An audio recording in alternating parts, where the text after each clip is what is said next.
introduction avant de laisser la parole à Liem. Je vous conseille d'aller télécharger l'article qui fera l'objet donc de cette conférence, ainsi que les questions. Vous pouvez les télécharger, hein, vous pouvez aller chercher le lien sur la page de l'événement pour que vous puissiez l'avoir sous les yeux. Et donc, en quelques mots, je vais vous présenter un peu notre préparation. Donc, l'objectif principal, hein, de notre préparation, c'est que vous compreniez ce que vous apprenez. Et pour ça, eh bien, nous avons des vidéos. Nous sommes une préparation à distance, des vidéos qui vont vous permettre, par des explications, de comprendre tout ce que vous allez apprendre pour, eh bien, mieux le retenir en vue des ECN. Donc le programme de notre préparation, eh bien, on traite quasiment toutes les spécialités, hein, plus de 20 spécialités avec des cours et des entraînements, puisque vous aurez des dossiers progressifs qui sont intégrés aux conférences. Plus de 80 conférences qui sont en direct le soir, qui sont ensuite disponibles en replay. Donc vous pouvez les regarder quand vous le souhaitez et autant de fois que vous le voulez tout au long de l'année, hein, jusqu'après les ECN. Et en plus de ces conférences qui traitent des items principaux, vous aurez également accès à des focus synthétiques, des vidéos un peu plus courtes qui vous permettent aussi de voir ou revoir des items un peu secondaires mais importants pour la compréhension globale de la spécialité. Et bien entendu, notre préparation complète inclut la préparation à la LCA dont vous allez avoir ce soir un exemple. Et nous avons également, pour ceux qui le souhaitent, une préparation exclusive à la LCA avec 6 focus de cours pour que vous puissiez acquérir toutes les connaissances à avoir. L'IM vous fera des petits rappels d'ailleurs, hein, ce soir là-dessus. Et vous aurez en plus 3 conférences en direct, un peu sous le même format que ce soir, avec eh bien, un traitement d'articles et pas à pas pour que vous puissiez vous entraîner. On répondra bien entendu à toutes vos questions, comme ce sera également le cas ce soir, puisque l'IM aura accès au chat, donc vous pourrez poser toutes vos questions. Et un petit dernier mot sur les frais d'inscription, hein, 500 € donc pour la préparation complète en ce moment. Donc profitez-en, c'est jusqu'au 31 janvier seulement. Et pour ceux qui seraient intéressés pour la préparation à la LCA, c'est 90 €. Toutes les informations pour les inscriptions notamment sont disponibles sur notre site que vous avez ici, conférence-cartesia.fr. Et si vous avez la moindre question, nous restons disponibles, donc n'hésitez pas à nous contacter à l'adresse contact@conférence-cartesia.fr. Et n'hésitez pas également à nous suivre, hein, sur Facebook, sur nos réseaux sociaux, et également sur Instagram où vous pourrez eh bien, accéder à des stories qu'on met toutes les semaines avec des dossiers progressifs, des petits cas cliniques qui vous permettront à la fois de vous entraîner et de faire des petits rappels de cours. Voilà pour cette petite introduction. Je vais maintenant laisser la parole à Liem qui va pouvoir eh bien, tout vous dire sur eh bien, cet article que j'espère vous avez commencé à consulter. Bonne soirée et à bientôt sur Conférence Cartesia.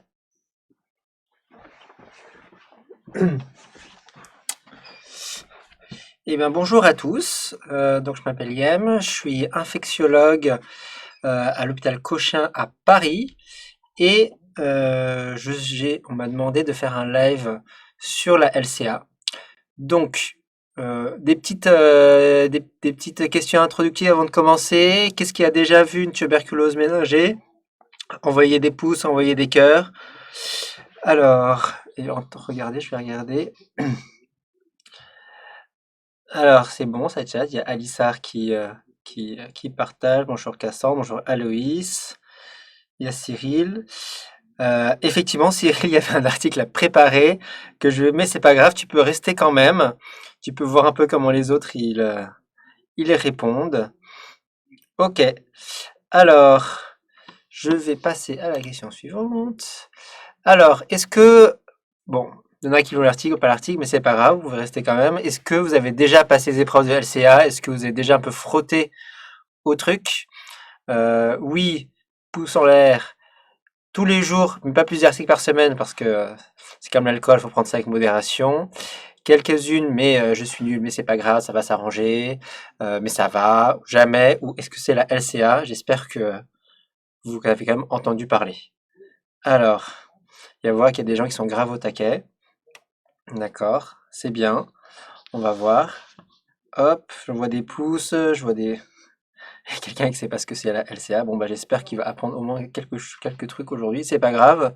Tu vas peut-être apprendre aussi à lire des articles scientifiques. Ok. Bon, Richard, t'en fais pas si t'es hyper nul. Ça veut dire que tu peux que t'améliorer. D'accord. Hop. Alors. Alors ensuite, est-ce que vous avez lu l'article? Ça c'est, j'espère qu'il y en a quand même qui l'ont lu parce que sinon ça va être un peu sport. Alors, Jack, il y en a qui sont grave au taquet, c'est super. Alors je tiens à préciser que il y a un petit retard entre la vidéo et le chat, c'est-à-dire que des fois je lis le chat et je réponds avant que vous m'entendez répondre. Donc il peut y avoir un petit lag. Donc ne vous en faites pas si lorsque vous postez vos questions sur le chat, je ne réponds pas tout de suite, attendez quelques secondes. Et vous pouvez évidemment vous, vous aider les uns les autres, hein. Alors qu'Ali a lu que le début, c'est déjà pas mal. Ok. De toute façon, la vidéo est en replay, donc vous pouvez juste suivre ou juste partir et revoir le replay une fois que vous avez lu l'article. Mais je ne vire personne. Ok. Alors, on commence. Check. J'enlève ma grosse tête. Hop. Donc, l'article dont je veux vous parler aujourd'hui, c'est un article dans le New England Journal of Medicine, paru en 2004, qui parle de la dexaméthasone dans le traitement des méningites tuberculose des adolescents et des adultes. Alors moi j'aime bien cet article. Bon, d'abord parce que c'est fait au Vietnam et donc c'est un peu personnel, mais aussi parce que vous allez le voir, c'est vraiment un article qui a changé la pratique, qui a permis donc de généraliser certaines pratiques médicales. Et en plus, il y a la dose de dexaméthasone. Donc, si jamais vous êtes confronté à une tuberculose méningite et vous dites j'ai envie de mettre de la dexaméthasone, regardez cet article, il y a la posologie. Ok.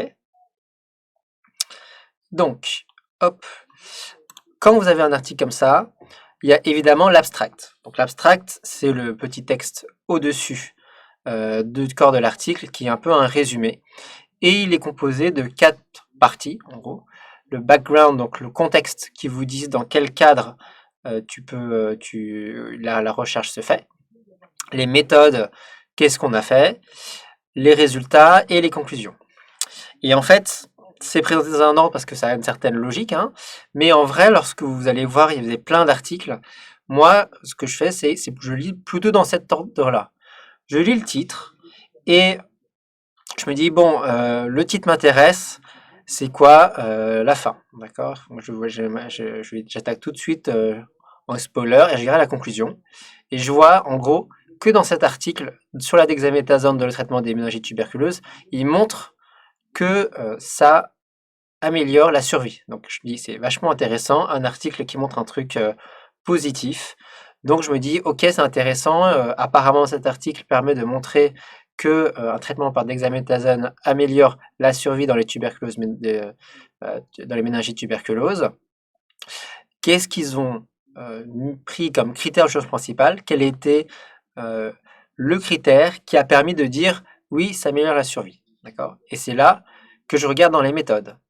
D'accord. Donc déjà, c'est randomisé en double aveugle avec un placebo. Donc il y a toutes les bonnes cases qui sont cochées pour dire, qui peuvent nous laisser penser en tout cas que le design de l'étude est bon. D'accord.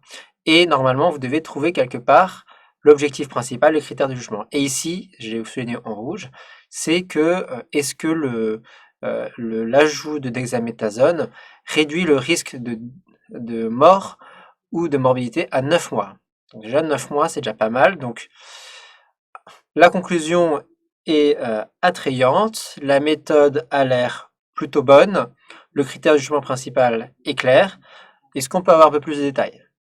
545 patients, donc un effectif qui est quand même très respectable parce que la méningite tuberculose, ça reste quand même rare. Que la taille de l'effet ici, avec la dexaméthasone, c'est un risque relatif de 0,69. On va voir plus tard qu'est-ce que ça veut dire. ce qui est aussi ce qui est significatif et assez important. Que par contre, ils le disent ici, il n'y avait pas d'amélioration dans la morbidité sévère. Et enfin, vous savez qu'en maladie infectieuse, on n'aime pas trop les immunosuppresseurs, mais ici, apparemment, plutôt données rassurantes sur les effets secondaires. Ok.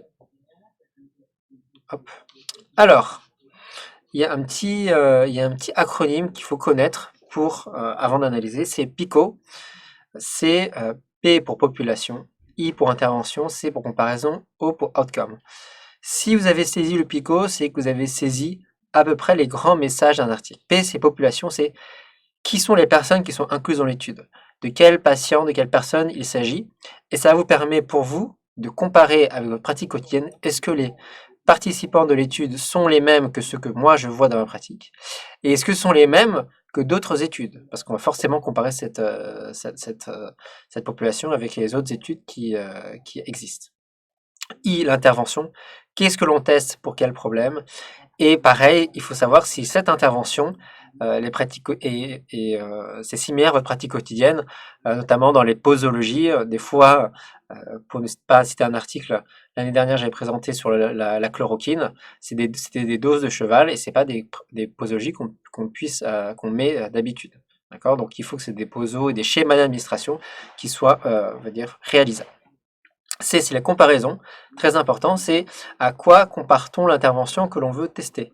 C'est placebo, est-ce qu'il y a un suivi, est-ce qu'on parle de biais.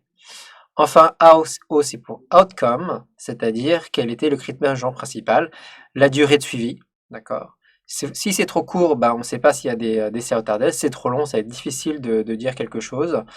Est-ce qu'il y a des perdus de vue, donc le jugement principal, et il y a des critères de jugement secondaire. Et enfin, est-ce que le message est clair? Est-ce que vous avez l'impression ou pas, et ça c'est un peu une question d'instinct et d'expérience, qu'on n'essaye pas de vous embrouiller, quoi. Il y a les picots, il y a les extra-picots.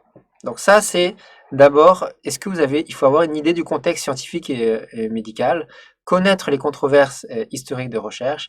Est-ce que le sujet est bien introduit et bien discuté? Est-ce que en gros, cet article prend bien en compte on va dire l'état de la littérature, quelles sont les problématiques, est-ce qu'il est d'actualité? D'accord. Le journal, évidemment, donc il y a le New England, la Nouvelle-Angleterre, donc c'est les États-Unis, la côte Est. Le New England Journal of Medicine, son bureau, il est au-dessus de la bibliothèque de l'Université d'Harvard. Et Old England, c'est le Lancet, c'est anglais. Donc il y a des petites subtilités, vous allez voir.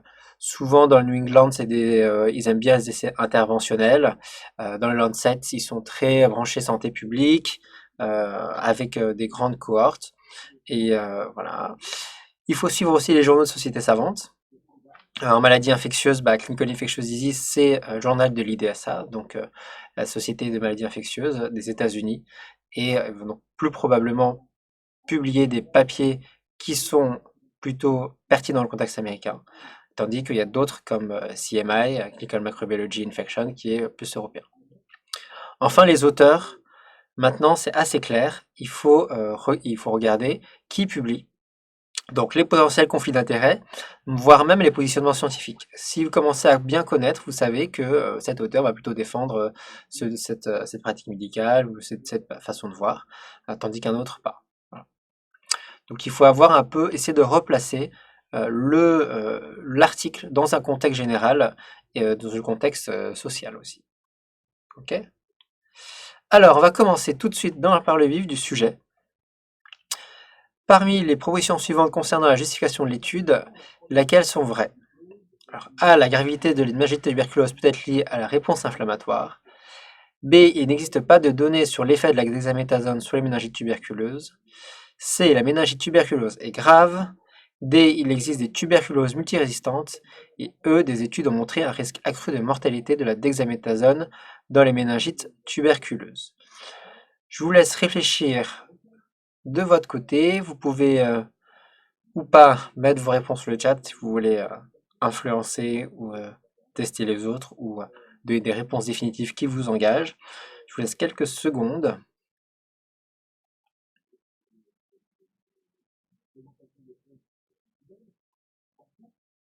Ah, c'est bien, Cyril s'est lancé. A et C.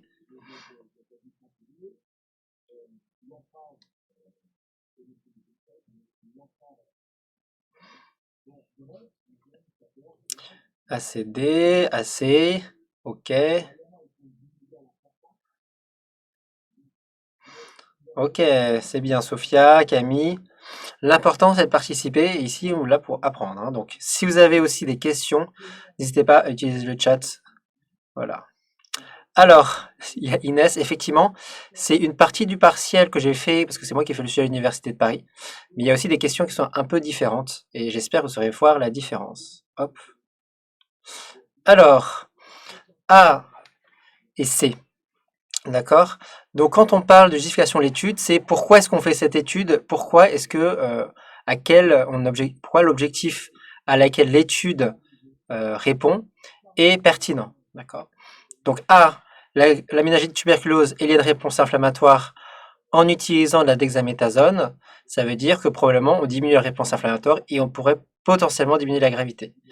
B, il n'y a pas de données, c'est faux. Il est dit clairement dans l'article que il y a des données, mais qui sont de mauvaise qualité. C, c'est grave. Quand c'est grave, il faut faire quelque chose. D, les tuberculoses résistantes, donc il n'y a pas de rapport, d'accord. C'est vrai, il y a des tuberculoses résistantes, mais ici, ça n'a rien à voir avec le schmilblick. Et E, des études ont montré un risque accru de mortalité de la dexaméthasone. C'était pas de la mortalité, mais c'est de la morbidité, c'est-à-dire des handicaps. Ok? Donc, c'est pas parce que c'est forcément vrai que ça rentre dans le contexte de l'étude. Ok? Donc, je vous ai mis ici en surligné que les méningites tuberculose cause donc est grave et que il y a une partie de la réponse inflammatoire. Ok? C'est pour la même chose, c'est pour la même raison qu'on met des corticoïdes dans les méningites bactériennes. Alors, sur l'objectif principal de l'étude, donc c'est une question hyper importante, lesquelles sont vraies? A, il faut étudier l'effet de la dexaméthasone sur le pronostic neurologique après méningite tuberculeuse. B, l'effet de la dexaméthasone sur la survie après méningite. C, on étudie la durée d'hospitalisation. D, les effets indésirables de la dexaméthasone dans le traitement d'une méningite tuberculeuse. Et E, l'effet de la dexaméthasone sur la fonction pulmonaire après la méningite tuberculeuse.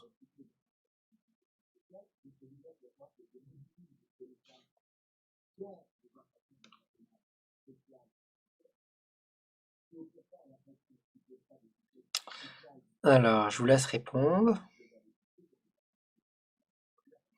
C'est toujours le premier. B, ok.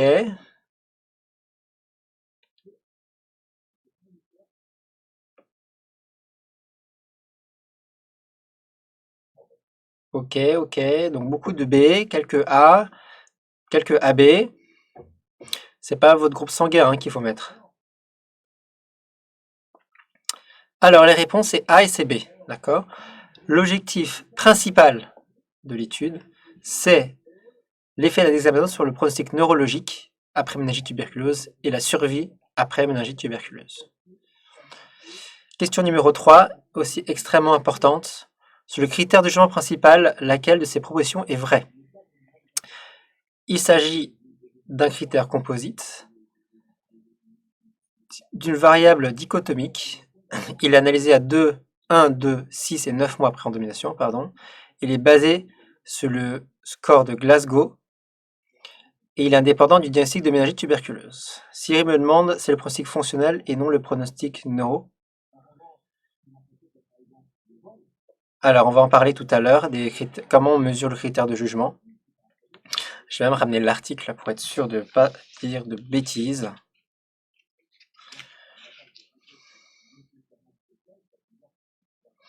Alors, Sifax a décidé de nous troller la conversation.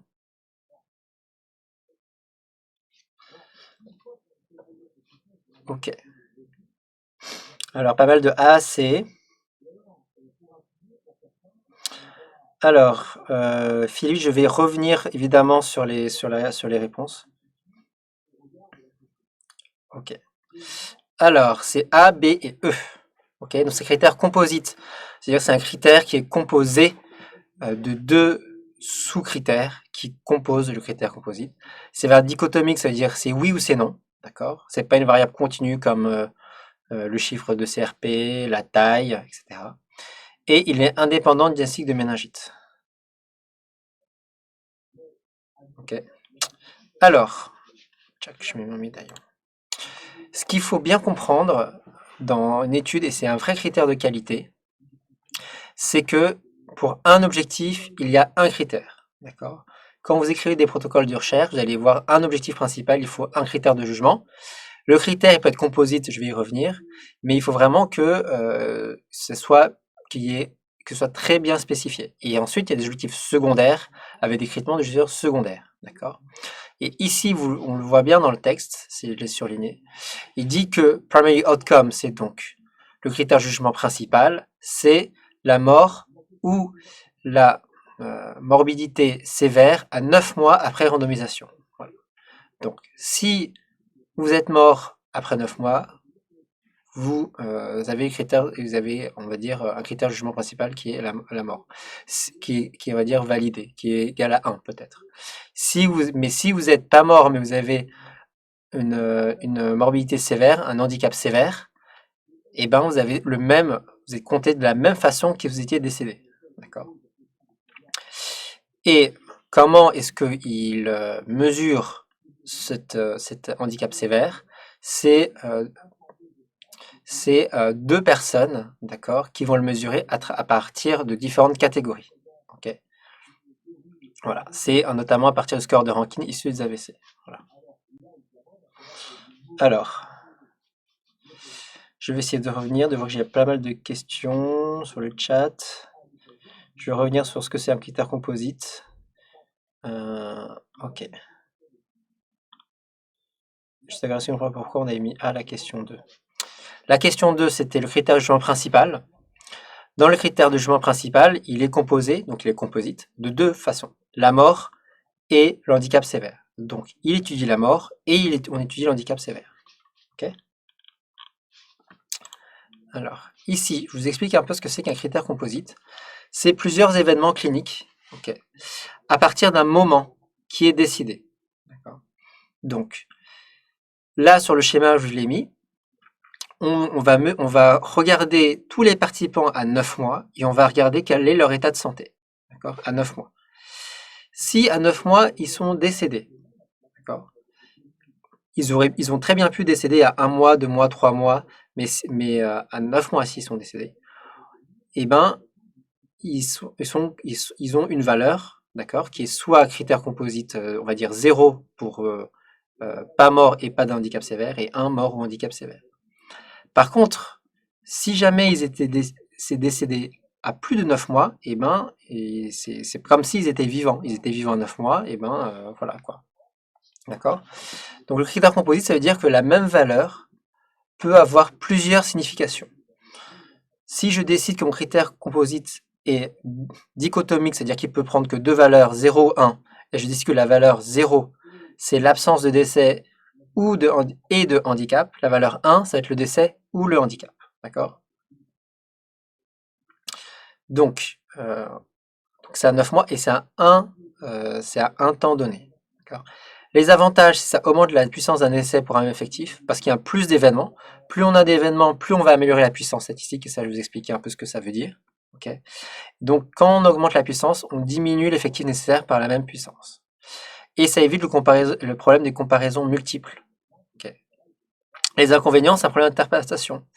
Clairement, c'est différent si on est décédé ou si on a un handicap sévère.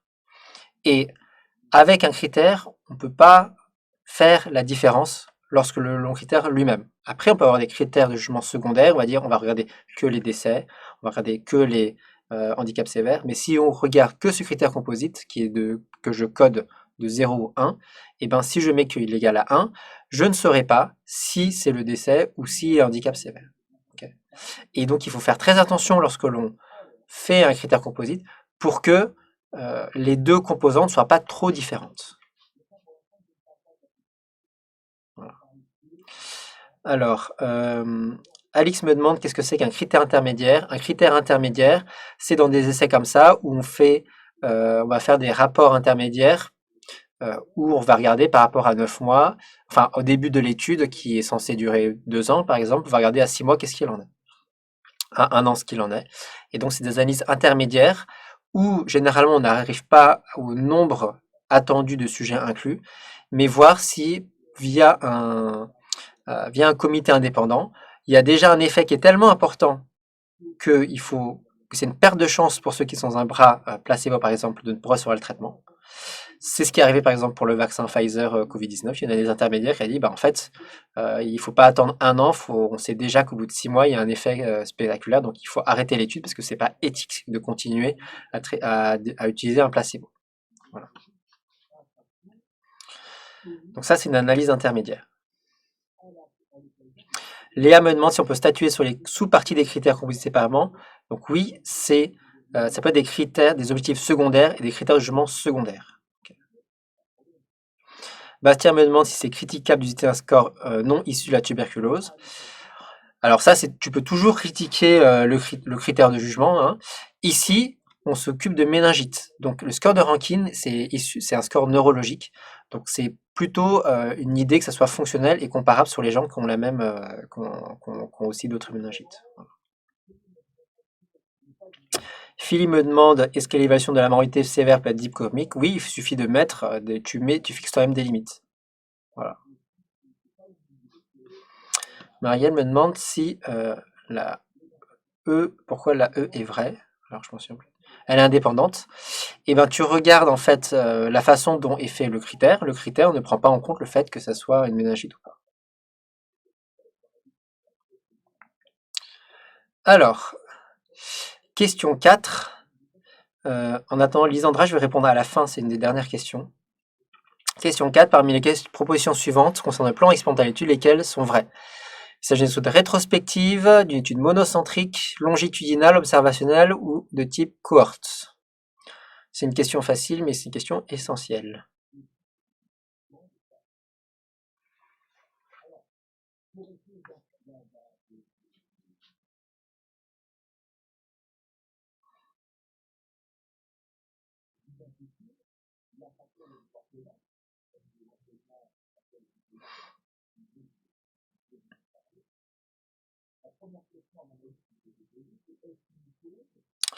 Alors, eh bien, c'est bien les réponses C et E. Alors, c'est pas une étude rétrospective, c'est une étude prospective. Rétrospectif, ça veut dire qu'on va regarder en arrière. Vous avez des dossiers, d'accord, de gens qui étaient hospitalisés chez vous, et vous allez recueillir toutes les données qui ont été collectées avant que vous examiniez les cas. Prospective, c'est vous les suivez au cours du temps en même temps qu'eux. Vous découvrez les choses en même temps qu'eux. Ici, c'est une étude multicentrique. Ils vous disent dans les méthodes, il y a plusieurs hôpitaux. C'est certes dans le même pays, c'est certes dans la même ville, mais il y a 2 centres d'inclusion, donc c'est multicentrique. D'accord. Longitudinal, c'est-à-dire qu'il y a un suivi dans le temps. Transversal, c'est-à-dire qu'on se prend une photo et on regarde voilà, on prend une photo et on regarde qu'est-ce qui se passe. D'accord. Typiquement, pour faire des études d'incidence, on fait des études longitudinales. Pour faire des études de prévalence, il suffit de faire une étude transversale. Il s'agit d'une étude interventionnelle, ça c'est facile, on étudie le rôle de la dexamethasone, on n'observe pas les choses. Il s'agit d'une cohorte, donc c'est pour répondre à la question de Lisandra, est-ce qu'on peut dire que c'est une cohorte? Donc c'est pour ça que j'ai mis de type cohorte. Techniquement, oui, c'est une cohorte, parce que on va suivre des gens au cours du temps et mesurer des indicateurs de santé. D'accord. On l'utilise moins dans les études interventionnelles parce que c'est souvent on dit on fait une étude de cohorte observationnelle et de façon on va dire comme raccourci on dit juste cohorte.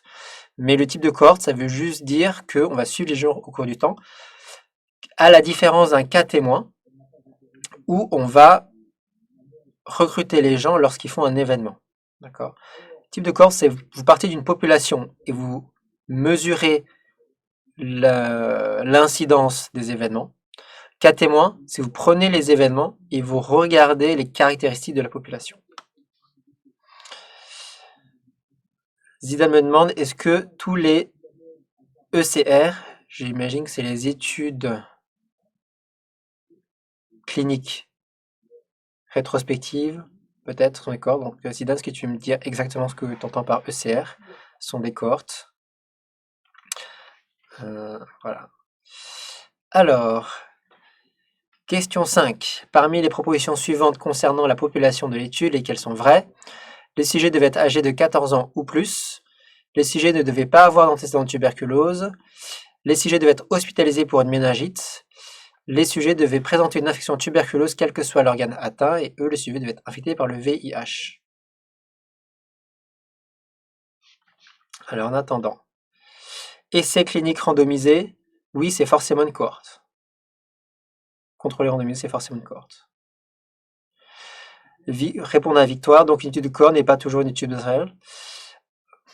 Ouais, moi j'ai dit des fois des cohortes, une étude de cohorte interventionnelle. Mais quand on dit comme vous voyez, quand c'est interventionnel, c'est toujours une étude de cohorte. C'est sous-entendu, donc on le met pas.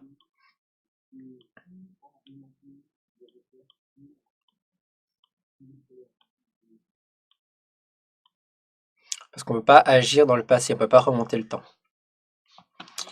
Alors, hop.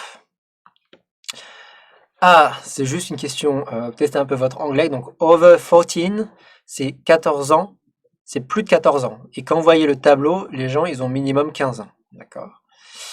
B, c'est faux, c'était pas antécédent de tuberculose, c'est antécédent de traitement antituberculeux. C, il devait être hospitalisé pour une méningite. D, il devait présenter une infection tuberculeuse, quel que soit l'organe atteint. Non, il devait présenter une méningite. D'accord.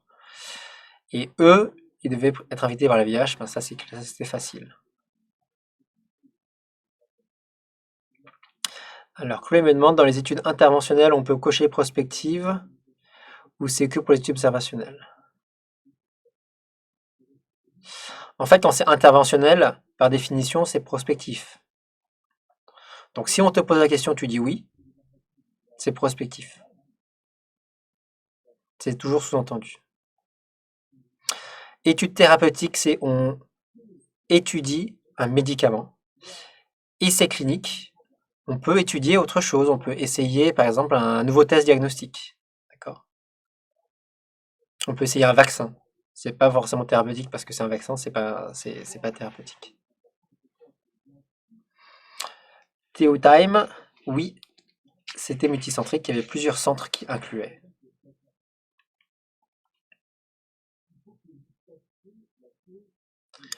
Hop.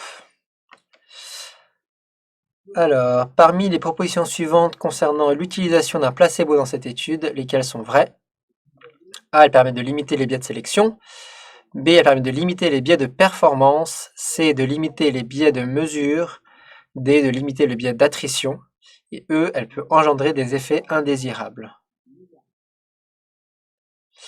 Lisandra, alors, moi j'ai mis cohorte, moi j'aurais dit vrai, mais c'était pas pour vous piéger, donc c'est pour ça que j'ai dit type cohorte, mais les deux sont vrais. Moi je considère que c'est un type de cohorte, mais effectivement quand c'est interventionnel, c'est toujours une cohorte, donc c'est...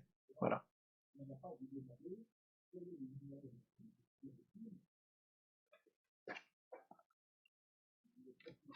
Alors cette question, c'est question biais.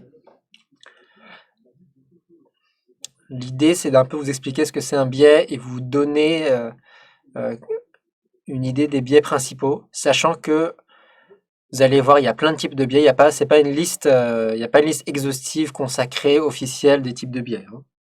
Mais il y en a qui reviennent toujours. Ok? Hop. Donc le placebo permet de limiter les biais de performance, de limiter les biais de mesure et peut engendrer des infections, des effets indésirables, c'est ce qu'on appelle l'effet nocebo. Ok.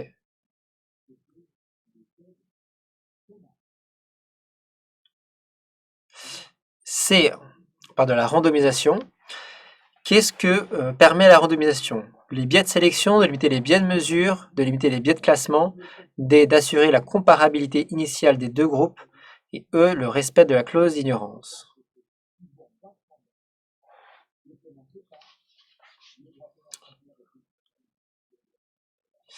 Alors vous inquiétez pas, je vais faire un rappel sur les... je vais faire un rappel sur les biais.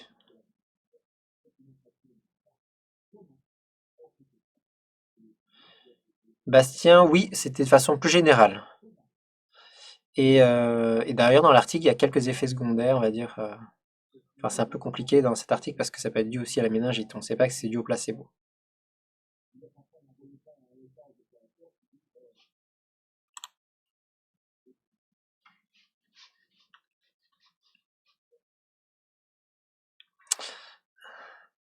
Bravo Victoire. Ça permet de limiter les biais de sélection, d'assurer la comparabilité initiale des deux groupes et le respect de la clause d'ignorance. Alors, voilà le fameux schéma, je me mets en médaillon, parce que ma tête n'est pas si importante. Ici, je vous ai mis le flowchart de l'article, d'accord? Donc c'est la figure extrêmement importante, ça permet un peu de suivre les patients, où est-ce qu'ils en sont, et justement de voir est-ce qu'il y a des gens qui sont perdus en route, et pourquoi ils ont été perdus. Et dans le flowchart, ça vous permet de voir si la conduite de la recherche a pu limiter les biais. Le premier biais qu'il faut vérifier et essayer de limiter, c'est le biais de sélection. Le premier biais de sélection, c'est d'abord, est-ce que votre population dans votre étude, elle est représentative de la population générale? D'accord. Est-ce que l'âge médian, le sexe ratio, les comorbidités dans cette étude, eh ben, elle est représentative de l'âge médian, du sexe ratio, des comorbidités que vous voyez vous. D'accord. Par exemple, un biais classique, c'est que dans les essais, par exemple, dans les essais vaccinaux, eh ben, on va prendre surtout des gens en très bonne santé, qui n'ont aucun problème de santé en général, qui sont plutôt entre 18 et 50 ans, alors que peut-être le vaccin va être plus efficace, enfin en tout cas va être plus utile chez des gens qui sont âgés. Et donc l'étude ne va pas vous permettre de répondre à une question de quelle est l'efficacité vaccinale dans la population que je veux vacciner. Pareil ici, si jamais ils ont sélectionné que des méningites tuberculose entre guillemets pas trop graves, peut-être que le pronostic il va être être meilleur que ce que vous pouvez observer vous dans la vraie vie. D'accord. Ça c'est le premier de sélection, c'est au niveau de la population d'études. Ensuite, il y a un deuxième biais de sélection qui est le fait que vous allez décider de tester un médicament. Et donc, s'il n'y a pas de randomisation, c'est soit de la décision, mais l'exemple extrême, c'est que vous décidez à qui vous donnez le traitement. Et donc, vous allez peut-être donner le traitement à des gens dont vous savez que si votre critère de jugement, c'est le décès, vous allez peut-être donner le traitement à des gens dont vous savez que ils risquent moins de décéder parce que ça va fausser. Vous allez dire, ah bah vous voyez, ils ont mieux survécu avec mon traitement, probablement peut-être parce que les pressions sont déséquilibrées. Au contraire, notamment en oncologie, si c'est pas randomisé, vous allez peut-être donner la chimio de la dernière chance aux gens qui sont vraiment très graves, chez qui on a tout essayé. Et donc la chimio que vous voulez tester, eh ben, ça va être chez des gens qui sont déjà très graves, et vous n'allez pas observer d'amélioration de la survie, mais parce que les populations étaient déséquilibrées. La randomisation permet d'éviter de ce biais de sélection. D'accord. Mai me demande, la randomisation contribue indirectement à la clause d'ignorance. C'est le double aveugle qui le permet, d'accord? Parce que vous pouvez très bien randomiser les gens et dire, ah, vous êtes tiré au sort, bah, vous êtes tiré au sort dans ce bras-là, d'accord? Et on va vous allez le dire. Donc il n'y a pas de double aveugle et donc du coup il n'y a pas d'ignorance. Ils savent dans quel bras ils étaient. D'accord. Ensuite, il y a le biais de performance, biais d'attrition. Ça, ce sont des biais qui vont pouvoir être limités justement par le double aveugle. Le biais de performance, c'est surtout lorsque c'est des critères qui sont observés, évalués par des êtres humains, et ben on va peut-être tendance à changer la façon de voir les choses si on sait quel est le traitement qui a été donné. D'accord. Si je suis un médecin qui ne croit pas du tout dans la dexaméthasone, eh ben, je vais faire plus attention sur les effets secondaires, être plus pointilleux sur les critères, parce que je suis biaisé par mon propre jugement a priori de l'étude. D'accord. Le biais d'attrition, pareil. Si vous savez que vous avez un médicament qui va être potentiellement dangereux dans le bras, et ben, peut-être que vous allez vous retirer de l'étude, vous allez faire des choses qui sont différentes. Et l'attrition, c'est le fait de sortir de l'étude. D'accord. Voilà. Et le biais de mesure, c'est au niveau du critère de jugement principal, il faut qu'il y ait une mesure de ce critère qui soit le plus objectif possible. Un des biais de mesure très solides, c'est la mortalité. C'est difficile de faire des biais de mesure pour dire les gens ils sont morts ou ils sont pas morts. Voilà. Donc typiquement, ce critère est très fort parce que déjà, la mort, c'est grave et c'est très facilement et il n'y a pas vraiment de biais. D'accord.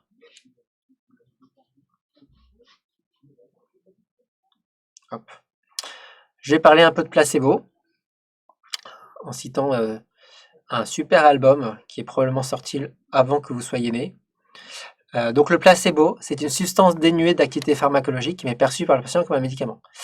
Les règles pour un placebo, c'est qu'il doit être inactif, il doit être strictement identique au traitement actif, c'est-à-dire qu'il faut qu'il ait la même galénique. Si la dexaméthasone, c'est un comprimé blanc, il faut que le placebo soit un comprimé blanc. Si le médicament, il est vert à petits pois jaune et qui c'est une gélule, et ben ça va être exactement pareil. Et donc, généralement, c'est très difficile à faire un placebo parce qu'il faut demander au laboratoire d'en produire un avec tout sauf le traitement actif. Donc, il faut qu'il y ait les mêmes excipients, il faut qu'il y ait les mêmes goûts, odeurs, etc. D'accord. Et donc, il est suivi pour que le patient ignore ses substitutions. D'accord.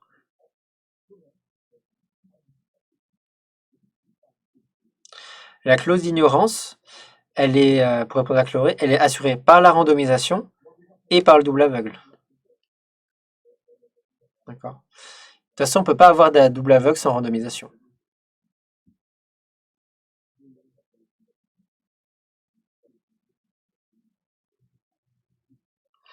Alors, j'ai pas forcément tous les items des questions par cœur. Donc, est-ce que vous pouvez, je suis désolé, mais taper pourquoi cette proposition est vraie, cette proposition est faux? Parce que quand vous dites A, B, C, D, E sur question 1, 2, 3, 4, 5, c'est difficile pour moi. Voilà. Donc, Maë, si tu veux répéter exactement, mais. Alors, si maintenant pourquoi la D est fausse.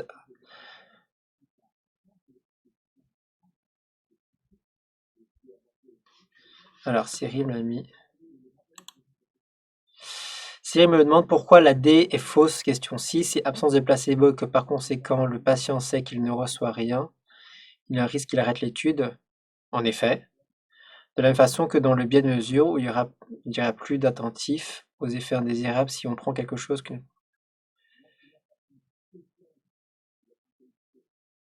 Oui.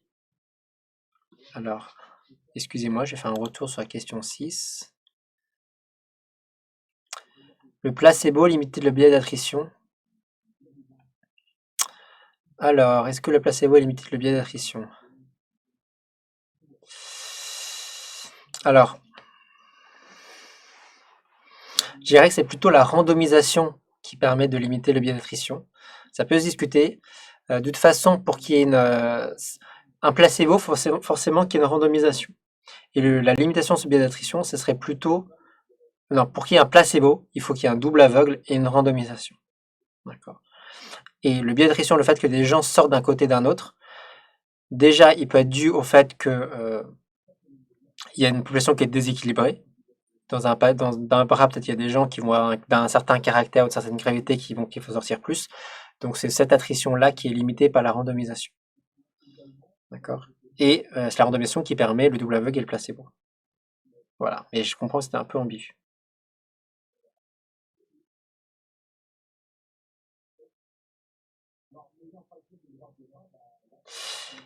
Eh bien, écoute, je vais y réfléchir, mais j'avoue, ça peut se discuter. C'est ambigu, je l'avoue. Alors, check. La clause d'ignorance, c'est ça.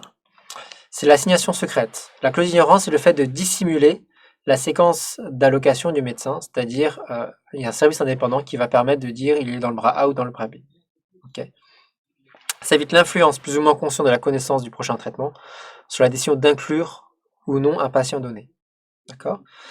Si le médecin connaît la liste de randomisation et il saura exactement qu'est-ce qu'il aura au prochain coup, il peut s'orienter sa décision d'inclure ou non un patient dans l'étude.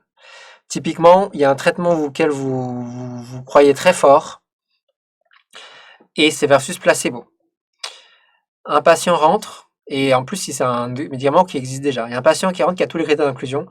Vous pensez intimement que, par exemple, au hasard, le tocilizumab, l'anti-L6, va améliorer son pronostic de sa Covid, mais vous savez que si vous l'incluez maintenant, eh ben, il aura le placebo. Parce que c'est un patient, parce que vous voulez ce que vous pensez est meilleur pour lui. En tant que clinicien, bah, vous n'allez pas l'inclure et vous allez peut-être lui prescrire le tocilizumab à côté. D'accord. Donc ça va biaiser l'étude.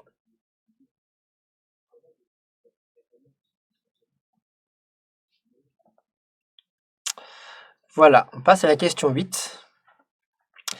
Parmi les propositions suivantes concernant la randomisation, lesquelles sont vraies?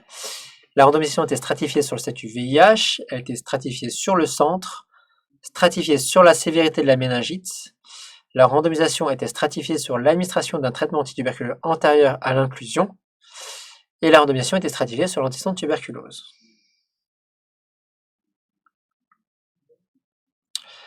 Bastien, oui, t'as raison. C'est ça. David demande si la clause d'ignorance est respectée. Eh bien non. Donc Alexandre a raison. Océane me demande un exemple de biais d'attrition.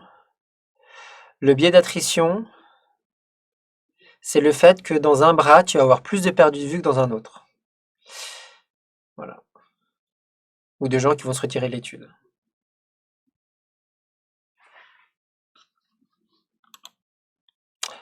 Bravo tout le monde, je vois une marée de C.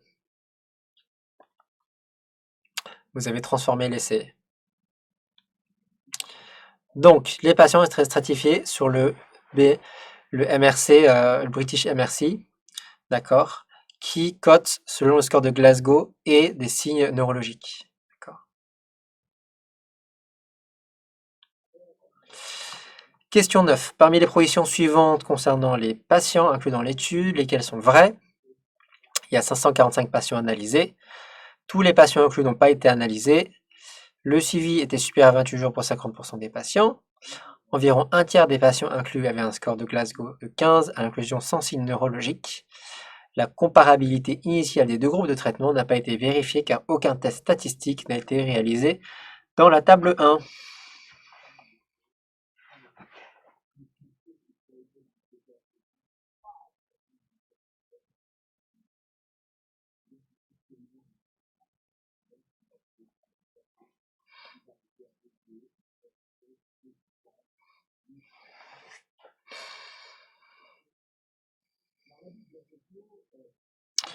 Julie me demande, en attendant que vous réfléchissez, pourquoi le placebo diminue le biais de mesure? Le biais de mesure, ça permet en fait que les gens ont une évaluation objective, quel que soit le bras dans lequel ils sont.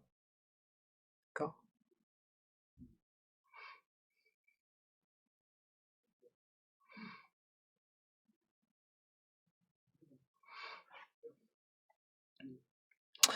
Alors, je vois des A, quelques AD pour Julien. Lily dit AB.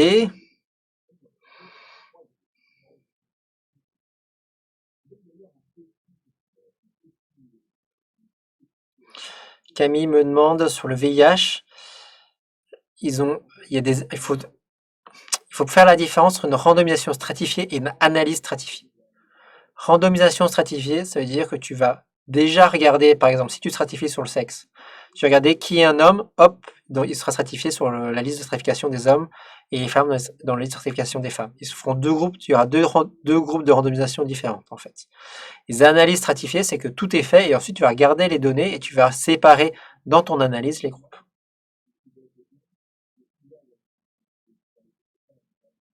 Et je vais y revenir après dans le tableau, ne vous inquiétez pas.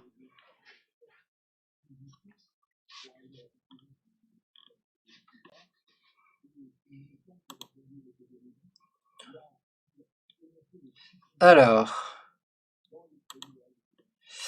A, 545, yes, ça vous l'avez bien. B, si, donc c'est une analyse, vous avez regardé le flowchart, d'accord. C'est ce qu'on appelle une analyse en intention de traiter. C, c'était à 274 jours. Je vous l'ai mis ici, c'est tout en haut de résultats. Okay. D, c'est vrai. Il faut regarder le petit S là, pour vous expliquer à quoi correspond le grade MRC. D'accord. Et E, c'est faux parce que c'est pas obligatoire.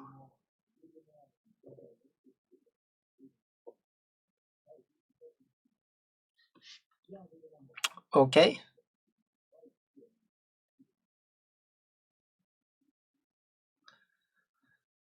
Hop.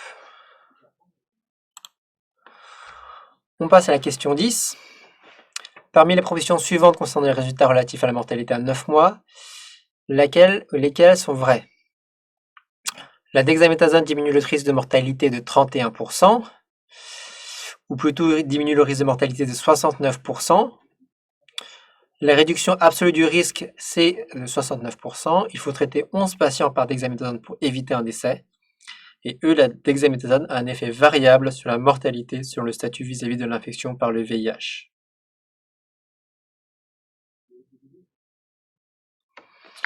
Alors, Inès, table 1 nous dit que la médiane du Glasgow est à 14. Alors, je regarde table 1. Sinon, j'ai imprimé le papier. Check.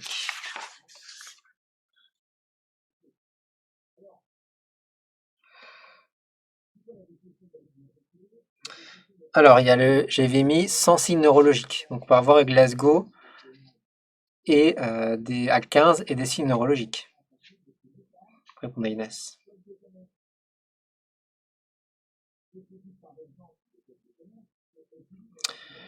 Philippe me demande, question 9, c'est faux parce qu'il n'y a pas de différence.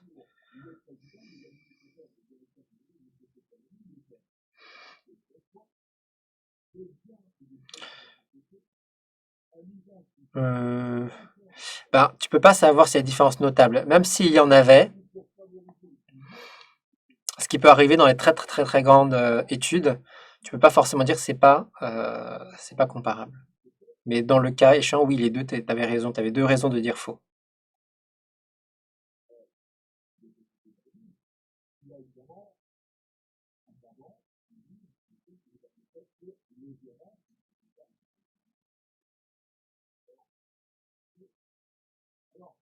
Alors moi, alors Clara, moi, j'ai marqué sur le MRC signe neurologique.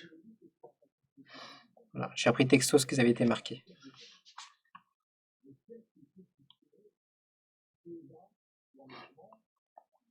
Alors, réponse est A et D.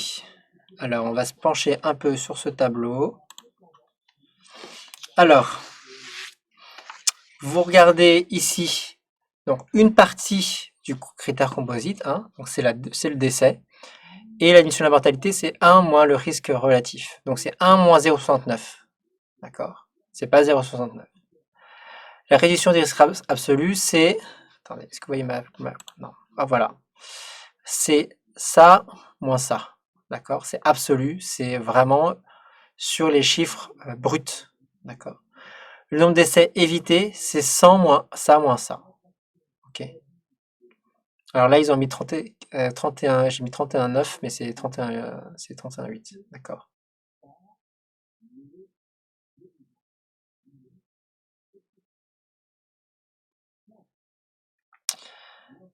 Alors,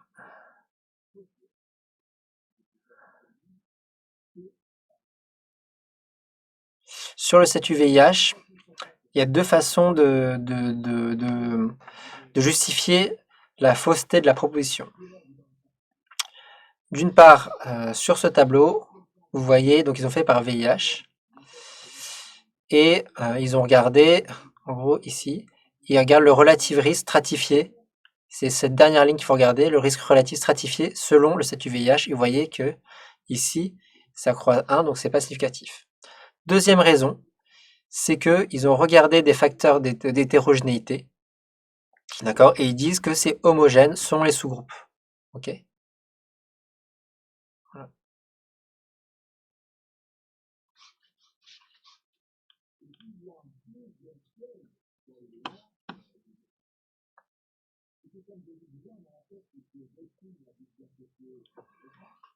Check. Je passe à la question 11.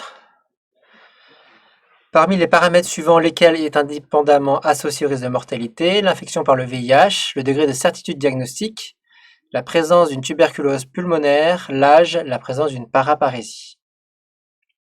C'est à vous de jouer.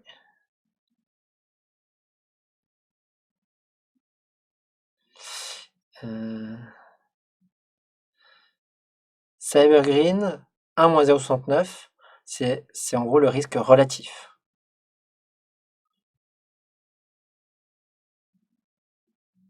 C'est donc l'efficacité, la diminution de la mortalité.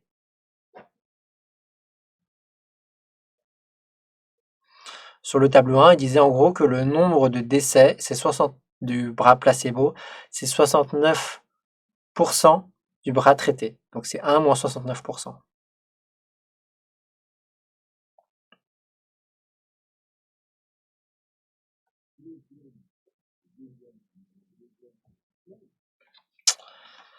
Alors, check.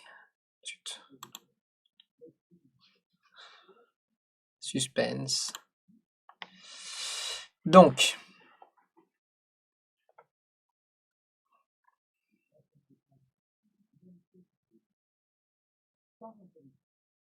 alors là, on demandait les risques indépendamment associés par mortalité. Donc, il faut regarder l'analyse de l'analyse multivariée. Et donc, ils lui disent qu'il y a le VIH et c'est l'infection par tuberculose. Hop. La mort était associée indépendamment de la tuberculose, du VIH. Ok. Donc, il faut bien faire la différence entre des facteurs associés à la mort et des facteurs qui sont associés à une différence entre les groupes. D'accord. Là, ils ont pris toute la population, ils ont mélangé les deux groupes, ils ont regardé qui était décédé, ils vont regarder parmi ces populations décédées, est-ce qu'il y a des facteurs qui sont associés au décès. D'accord. Indépendant.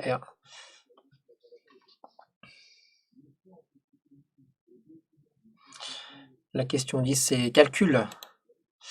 Alors, il n'y a pas de question bête, Philippe.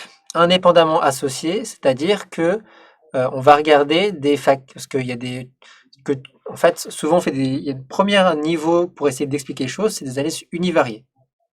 Tu vas regarder un groupe décédé, non décédé, et tu vas regarder différentes caractéristiques comme l'âge, voilà, c'est pour le VIH, la tuberculose, et je dis n'importe quoi que c'est pas dans l'étude, hein, l'alcool et le tabac, qui sont liés.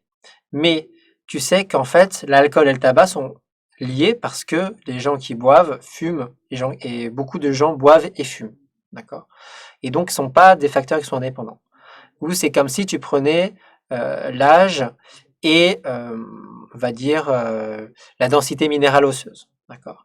Donc, une deuxième façon de tester ces facteurs, au lieu de faire des univariés, c'est des multivariés, d'accord, où tu vas regarder si ces facteurs qui sont indépendants, ces facteurs sont indépendants les uns des autres. Au lieu de regarder décès par rapport alcool, oui, non, tu vas regarder décès par rapport à alcool et par rapport à tabac et par rapport à l'âge, etc. J'espère avoir répondu à ta question. Charlotte me demande, on dit qu'il n'y a pas d'effet d'accélération face au stimulus.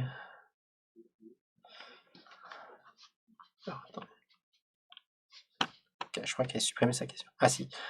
Charlotte dit, on dit qu'il n'y a pas d'effet variable de la dexaméthasone en fonction du VIH. Il faut prendre la dernière ligne, d'accord. Parce qu'indéterminé, on ne sait pas si c'est VIH ou pas. Okay. Alors, je vois qu'il y a des gens qui ont vraiment des problèmes sur le tableau, donc je vais me permettre de revenir. Ok. Hop. Alors, vous avez dans le tableau, hop, les deux bras interventionnels, dexaméthasone versus placebo. Là, on va regarder dans la première ligne les décès. Donc, il y a eu 87 décès parmi 274 dans le bras dexaméthasone versus 112 décès dans le bras placebo sur 271. Donc, il y a eu 31, la mortalité, c'est 31,8 dans le bras dexaméthasone et c'est 41,3. D'accord.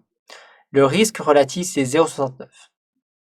Alors, on a essayé de recalculer, d'accord, en fonction des chiffres. Il y a probablement des ajustements qui ne sont pas montrés ici, donc vous ne pouvez pas retrouver des 0,69 comme ça facilement.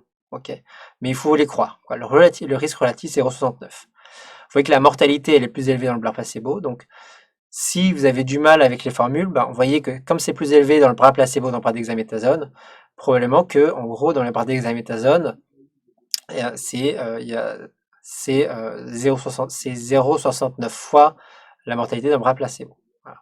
Et c'est 0,69, l'intervalle de confiance ne comprend pas 1, donc ça donne une idée de la valeur de P. Okay.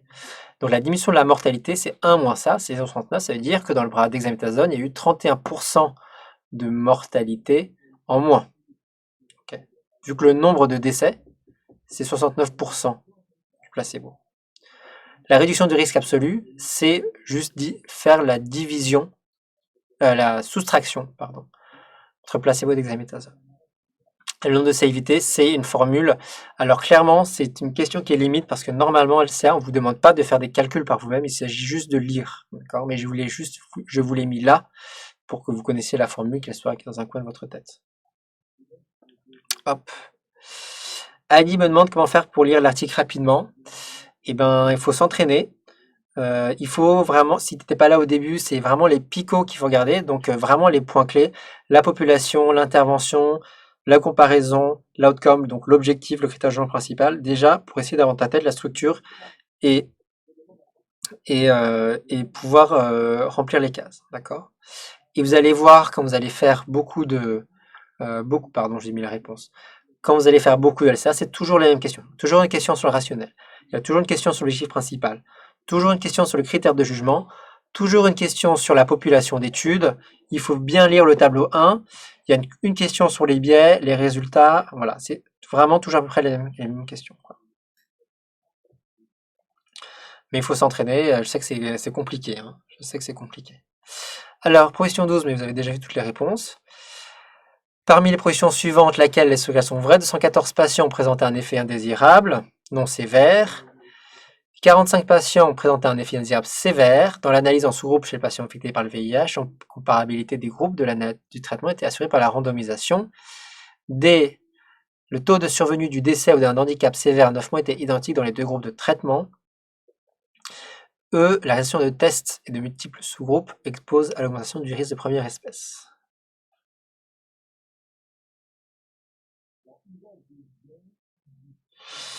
Alors Lisandra me demande, est-ce qu'en général, quand on dit que c'est pas significatif, on peut dire une équivalence? Non. C'est une absence. Alors, il faut revenir, Lisandra, aux définitions des hypothèses. D'accord? Généralement, dans les articles avec des tests statistiques, comme ici, on fait une hypothèse qui est en gros l'hypothèse H0. Les deux traitements sont équivalents. Et l'hypothèse alternative, l'hypothèse H1, c'est qu'ils sont différents. D'accord? Toi, tu ne peux que tester l'hypothèse H0 via les tests pour savoir si tu peux garder l'hypothèse ou la rejeter à 95%, c'est le fameux type P. D'accord. Donc, de façon si on est un peu psychorigide, on dirait en fait H0 est rejeté. D'accord.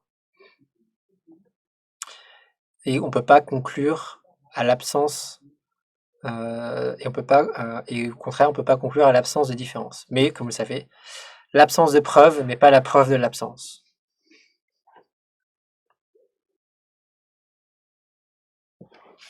Alors, Florence me demande d'où vient la différence entre les deux parties du tableau 2. Je regarde le tableau 2. En haut, c'est la décès, et en bas, c'est le décès ou l'handicap. Donc, en haut, c'est le décès, et en bas, c'est le critère de jugement principal. Ok. Hop. Donc, la réponse est B. 45 patients ont présenté un événement désirable sévère dans le groupe contrôle. D'accord. Et E, la réalisation de tests sur de multiples sous-groupes expose à l'augmentation du risque de première espèce globale. Ça me permet de vous faire envoler en live un dessin à la volée pour vous expliquer le risque de alpha et bêta en dessin. Alors je vois qu'en plus mon truc s'est décalé, mais au moins vous voyez. Donc, alors Gada, j'en sais rien, tu peux faire des screenshots si tu veux. Alors pour vous expliquer le risque alpha et le risque bêta, Je vais vous faire un dessin parce que j'ai galéré à trouver des figures qui soient un peu didactiques. J'espère que vous m'entendez parce qu'on me dit que loin. Ce qu'on va faire, c'est... Hop. Pardon. On va prendre un graphique où ici, on va mettre n. C'est le nombre d'événements, d'accord? Non, pardon, c'est la valeur du paramètre. Et en anglais, c'est n. Vous allez prendre votre critère de jugement principal, d'accord? Par exemple, ici, donc, le risque relatif de décès ou de handicap à 9 mois, il va être compris entre 1 et un peu plus, et pas à 0, parce que c'est un quotient. Et il va y avoir une distribution, on va dire, comme ça. Hop. Avec une valeur moyenne. D'accord. On va dire, par exemple, à 0,69. Ok. Ça veut dire quoi? Ça veut dire, en fait, qu'ici, vous avez quelques personnes qui vont avoir un risque relatif très faible, mais il va aussi avoir quelques personnes qui ont un risque relatif à 1, qui veut dire en fait il n'y a pas de différence. Mais la majorité, ici, donc au milieu, la plus grande proportion vont avoir 0,69, d'accord, c'est là, plus ou moins un intervalle de confiance, à 95%, d'accord, vous avez vu, donc hop, hop, et ça veut dire que 95% des personnes ont un risque relatif autour du 69 qui est borné, de mémoire, c'est entre 0,5 et 0,08, on va dire. Hop. Donc, la probabilité dans cette proportion qu'il n'y a pas de différence, donc que le risque relatif égale à 1, d'accord, elle correspond à cette partie-là, d'accord, qui est très faible, qui est inférieure à 0,05, à 0,025, on va dire ici, comme c'est latéral. Et donc, comme vous avez 95% des gens qui ont un risque relatif inférieur à 1, vous décidez de dire, eh ben, c'est différent de 1, donc il y a une différence significative, d'accord? Le risque alpha, le risque de première espèce, c'est bien le risque, mais si c'est le risque que en fait vous, alors j'essaie de, j'oublie toujours, le risque de conclure à tort à une différence, d'accord? Et 1 moins alpha, ce qu'on appelle la confiance dans le test. Okay. Imaginez maintenant qu'il y a un biais dans votre étude, que ce que vous mesurez en fait n'est pas la réalité, et que la réalité est qu'en réalité, eh ben, c'est plutôt comme ça. Alors, c'est l'autre courbe, d'accord, avec le paramètre. Okay. Et hop, donc ça c'est observé, c'est-à-dire risque relatif observé, et là c'est un peu le risque relatif vrai. Et donc, vous pouvez conclure à tort à tort à une différence alors qu'il n'y en a pas. Okay. Et c'est ça le risque bêta. Check. On va le 1 ici. Donc ça correspond à cette partie ici, cette partie-là.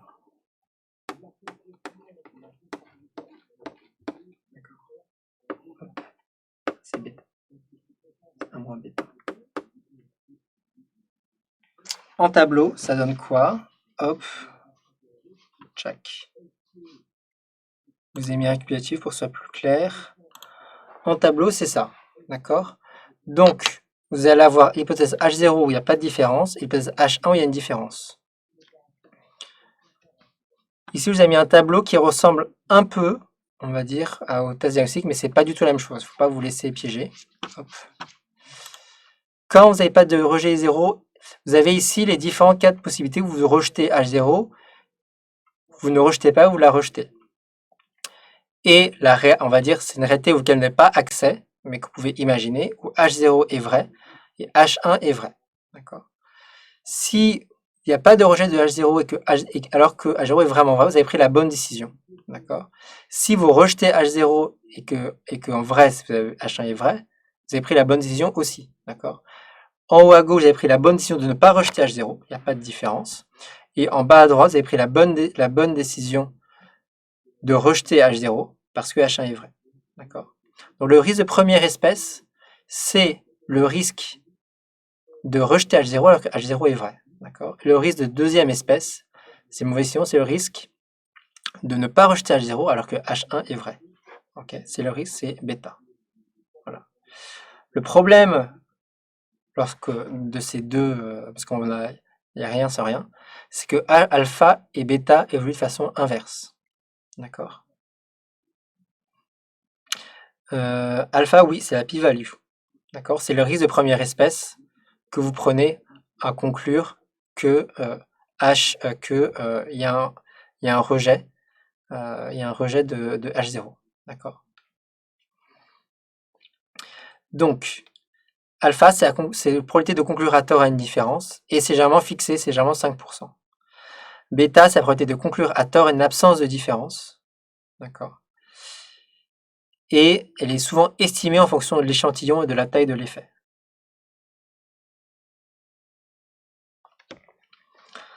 Cassandra me demande, est-ce que la mesure faite à 1, 3, 6 mois entraîne-t-elle un risque d'inflation du risque alpha? Alors, je dirais pas vraiment parce que c'est des mesures qui sont liées. D'accord. Si tu es décédé à 1 mois, bah, tu l'es à 3 mois, 6 mois et 9 mois, etc. etc. C'est plutôt le fait de multiplier des analyses en sous-groupe et dire ah bah je vais regarder cet effet-là, puis je vais regarder cet effet-là, je vais regarder cet effet-là. Si vous voulez un peu une analogie, pour ceux qui sont, vous avez votre patient en salle et vous faites des prises de sang tous les jours, d'accord, pour diverses raisons. C'est-à-dire que vous multipliez vous multipliez en gros des tests pour voir par exemple s'il y a une anémie. Et forcément, à force de mesurer, vous allez tomber sur une valeur inférieure. D'accord. C'est comme si vous jetiez une pièce à chaque fois et forcément à un moment, bah, vous jetez une pièce 100 fois et au bout d'un moment, bah, vous allez, vous allez retrouver avec des fois des déséquilibres dans la parité et ce ne sera pas dû forcément à une différence à la pièce épipée, c'est juste dû à la fluctuation d'échantillonnage, ce qu'on appelle. Voilà. Ça, c'est hyper important, mais si vous souscrivez à Cartesia, ou si vous demandez à votre prof de biostatistique, il pourra vous réexpliquer ça. Ok.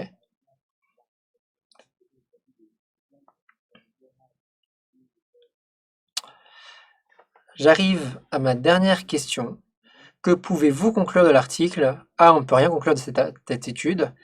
B. La dexaméthasone améliore la morbidité des méningites tuberculeuses. C. La dexaméthasone réduit la mortalité des méningites tuberculeuses. D. L'infection par le VIH est une contre-indication au traitement par dexaméthasone dans une méningite tuberculeuse. E. La dexaméthasone réduit la mortalité des méningites de toute cause.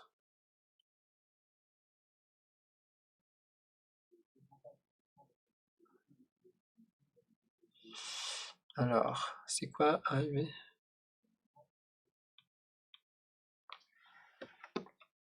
Excusez-moi.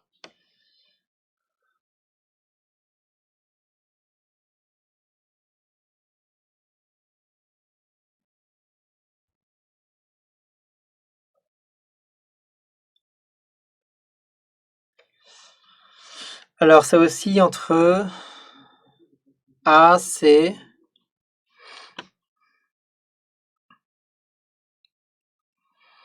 La réponse est C. Alors, il y a beaucoup de gens, certaines personnes qui disent bon, l'objectif principal n'est pas atteint, donc on ne peut rien conclure de l'article. C'est ce qu'on apprend canoniquement, mais je pense que c'est un peu injuste. Il y a deux façons de répondre. La première façon, c'est que souvent les analyses, ce que on peut pas conclure si jamais il y a des analyses de sous-groupes qui sont faites post-hoc. Mais ici, les analyses sur la mortalité et sur la morbidité séparée ont été préspécifiées. D'accord. Et ils sont de puissance suffisante, donc préspécifiés, c'est-à-dire qu'ils avaient prévu l'analyse au départ, que les effectifs sont suffisants, d'accord, que c'est significatif. Donc, on peut vraiment dire que l'examination réduit les mortalités des méningites tuberculeuses. D'accord.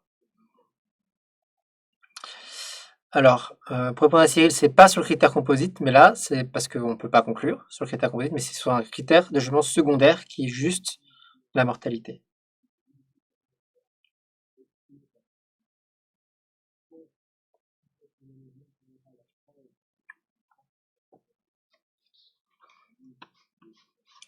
Et moi, je vais revoir la question 12 par exemple. Alors, la réponse 12, la question 12, pardon, je commence à fatiguer. La réponse C, c'est faux parce qu'il n'y avait pas de stratification de la randomisation par le groupe VIH. Hop.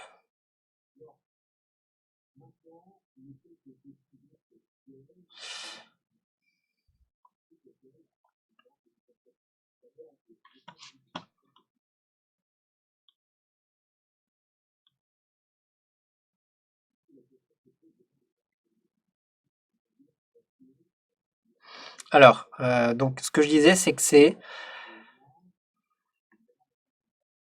effectivement ce qu'on vous dit de façon un peu dogmatique, mais franchement, ici, c'est une analyse qui était pré-spécifiée, c'est significatif, donc je pense qu'on peut dire, c'est pour ça que j'ai mis, pouvez-vous conclure de l'article? J'aurais dû mettre en tant que clinicien ou je sais pas quoi. Donc moi, j'ai dit oui, on peut conclure sur un critère secondaire. Dans ce contexte précis, avec des effectifs suffisants, une bonne analyse statistique, etc. D'accord.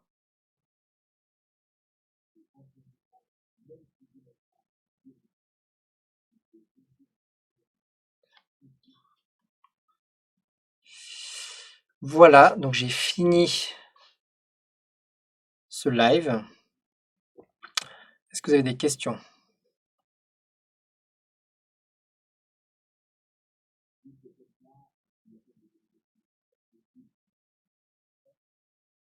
Alors, je ne sais pas qui vous a dit quand c'était que la tolérance, mais moi je trouve ça un peu faucheton de dire ah bah si c'est la tolérance on prend en compte et si c'est pas le reste eh ben on prend pas en compte parce que c'est exactement les mêmes analyses. Alors, question de Gaël. Est-ce que le risque alpha, on a un risque d'inflation même si les analyses en sous-groupe ont été prévues a priori? Alors, il est diminué, d'accord? Si les analyses en sous-groupe sont... Alors, la meilleure façon normalement de faire des analyses en sous-groupe, c'est si tu le préspécifies au départ, et notamment ton calcul d'effectifs, et voire même dans ta randomisation. À ce moment-là, tu n'as pas d'inflation risque alpha. Mais surtout, c'est analyse post-hoc, en fait.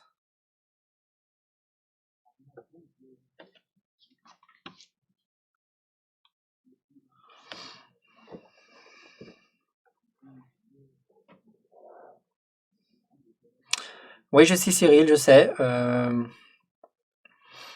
J'ai vraiment hésité en posant cette question. Pour tout dire, c'était une question qu'on a posée à un examen à l'Université de Paris, et en fait, la plupart des gens avaient bien répondu à la question. En tout cas, dans cette université, on n'apprend pas ça, quoi. Donc, après, à l'ECN, je pense que soit s'il y a une vraie discussion, on peut neutraliser les questions hein, si c'est trop ambigu.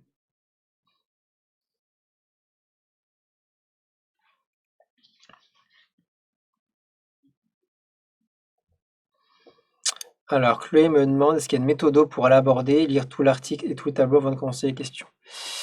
Alors, pour répondre à Chloé, je pense que c'est très personnel, chacun a un peu sa méthode. Moi, je pense qu'il faut que tu te mettes comme j'avais dit, quand tu lis un article, faut que tu arrives. Moi, la première chose que je regarde, quel est l'objectif principal, quel est le critère de jugement principal. Parce que c'est toujours le plus important. Et ensuite, traitement de jugement secondaire. Ok? Ce que je disais un peu. Il y a tout, et les tableaux qu'on va vous donner, c'est toujours la même chose. Le tableau 1, c'est le figure 1, c'est le flowchart. Tableau 1, c'est caractéristiques de la population. D'accord. Et là, il faut vraiment regarder en gros, toujours les facteurs confondants habituels, c'est-à-dire l'âge, le sexe et les comorbidités. Est-ce que, voilà, sur la population. Ensuite, sur la méthode, bah, souvent, je pense, sur des statistiques de bonne qualité, randomisées, contrôlées, et donc toujours bien regarder les biais. D'accord. Quels ont été faits pour limiter les biais. Dans les résultats, il faut regarder en gros qu'est-ce qui est significatif, qu'est-ce qui n'est pas significatif, connaître des notions d'uni, de multivariés. Voilà. Il faut lire et relire le texte, et à chaque fois il y a une question. Mon conseil, c'est bien repérer où peuvent être les éléments de réponse, et à chaque question, relire l'article.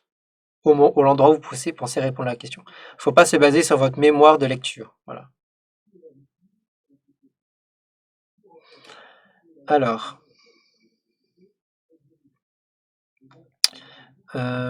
Inès me demande, alpha p-value, est-ce que alpha est fixé? Non, ce qui est fixé, c'est la valeur de décision de rejet ou pas de l'alpha.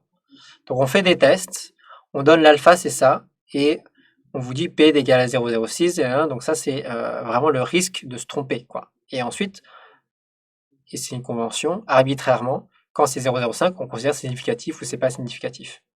D'accord, c'est la règle de décision.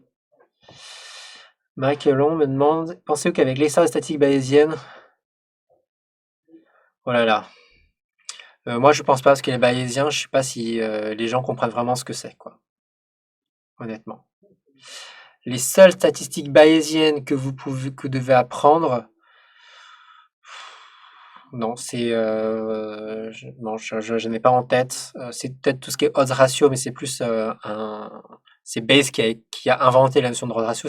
Donc ça peut être des statistiques bayésiennes, mais tout ce qui est simulation, truc d'intelligence artificielle, tout ça, vous l'aurez pas. Comment savoir que les effectifs sont suffisants? Et ben en fait, dans les articles, les effectifs sont définis justement pour une puissance. D'accord. Donc les effectifs sont suffisants si tu arrives à montrer une différence, en gros. Ou soit dans les études de non-infériorité, où tu as un suffisant pour avoir une puissance suffisante pour montrer non-infériorité.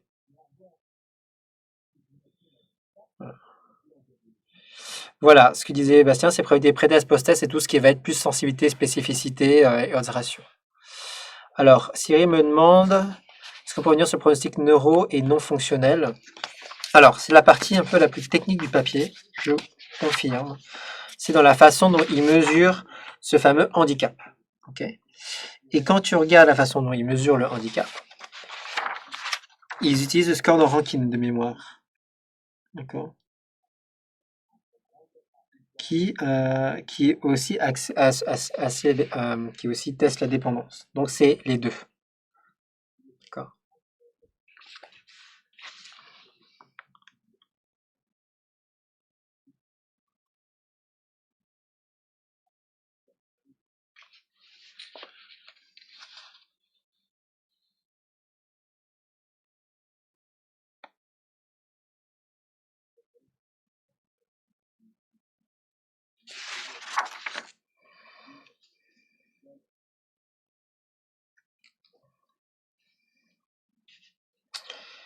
Et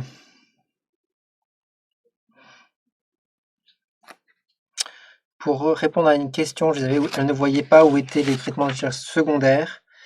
Ben, ils sont dans Assessment of Outcome.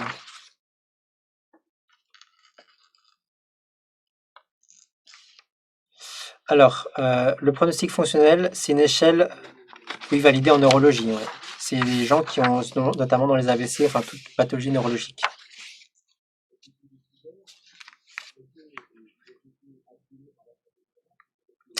Mais si Cyril, tu as plein de questions, je pense que tu peux écrire à Conférence Cartesia et on pourra continuer la conversation en privé. Avec plaisir. Sauf si tu t'inscris au truc, au programme, et là, il y a un forum. J'espère que ça vous a pas forcément plu, parce que je sais pas si on veut parler de plaisir, mais au moins de vous a aidé, quoi. Alors, qu'est-ce qui est confus pour Alicia?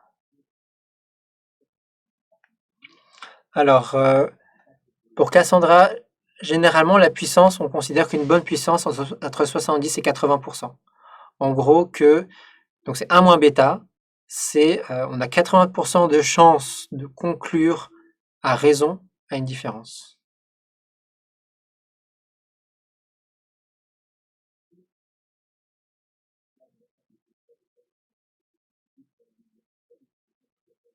Bon, merci Cyril, merci Clément, merci Gabriel.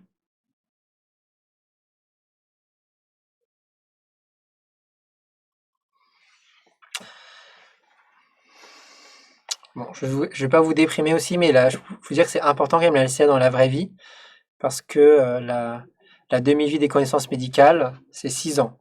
D'accord? Aussi. Hop. Je pense qu'on peut arrêter là.